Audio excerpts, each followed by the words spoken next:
انسان کا زندہ رہنا ایک فطری عمل ہے جس کے لیے انسان دیر رات مشکل اور مشقت کر کے اپنی زندگی کو بہتر سے بہتر بنانے کی کوشش کرتا ہے۔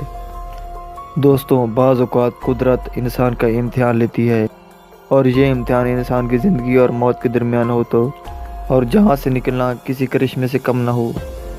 انسان کے لیے بھیانک لمحات اس کی موت ہوتی ہے، اور اسی موت سے بچنے کے لیے انسان کسی بھی حد تک جا سکتا ہے، پھر چاہے اسے کسی مرے ہوئے انسان کا گوشت بھی کھانا پڑ جائے۔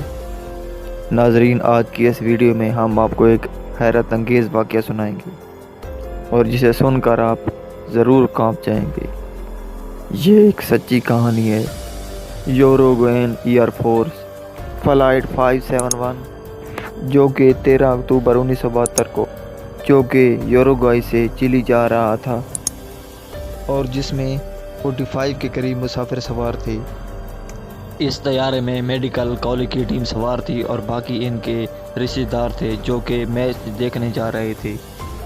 دوستوں، یہ طیارہ برف پوش پہاڑوں کے اوپر سے پرواز کر رہا تھا کہ اچانک جہاز کے انجن میں کچھ خرابی آ گئی۔ اسی دوران پائلٹ نے غلطی کی اور طیارے کو نیچے کی طرف اڑانا شروع کر دیا۔ ناظرین، پائلٹ کی معمولی غلطی کی وجہ سے اور طیارہ اپنا بیلنس کھو بیٹھا اور ایک برف پوش چوٹی کے ساتھ ٹکرا کر طیارہ کریش ہو گیا۔ اور دوستوں، ان میں سے کچھ مسافر خوش نصیب تھے۔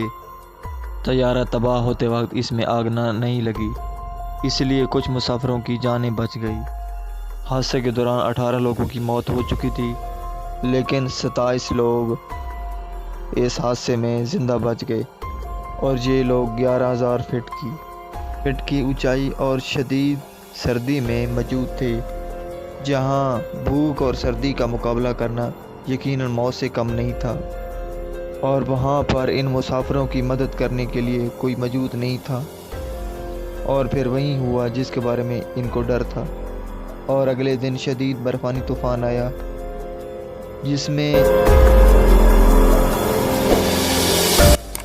جس میں یہ لوگ اپنے پیاروں کو اپنے آنکھوں کے سامنے مرتا ہوا دیکھ رہے تھے، جس کو سہنا اور دیکھنا موت سے کم نہیں تھا۔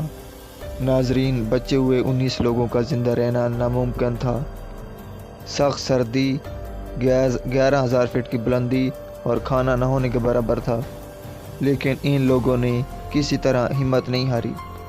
دوستو، ان کا خیال تھا کہ شاید کوئی ریسکیو ٹیم انہیں ڈھونڈتے یہاں تک پہنچ جائے گی، لیکن اگلے 10 دنوں تک ایسا ممکن نہیں ہو سکا۔ ان مسافروں کی قسمت اچھی تھی کہ جہاز میں کچھ کمبل موجود تھے جو سخت سردی سے بچنے کے لیے انہوں نے استعمال کی۔ ناظرین، بچے ہوئے مسافروں کے لیے سب سے بڑا مسئلہ کھانے کا تھا۔ جہاز میں کھانا ختم ہو چکا تھا، اور اب ان کی ہمت جواب دے رہی تھی۔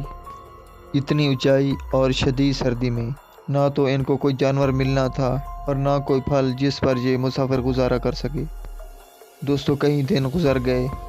آخر کار انہوں نے زندہ رہنے کے لیے ایک ایسا فیصلہ کیا جو ان سب کے لیے آسان نہیں تھا۔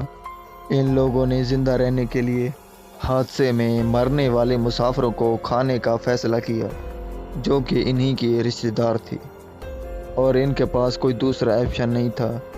یا تو یہ لوگ مر جاتے یا پھر زندہ رہنے کے لیے آدم خور بن جاتے۔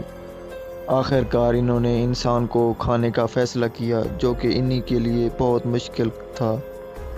فیصلہ کیا گیا کوئی بھی ان میں سے انسان مر جاتا ہے تو وہ بھی اپنی لاش کو کھانے کے لیے پیش کرے گا۔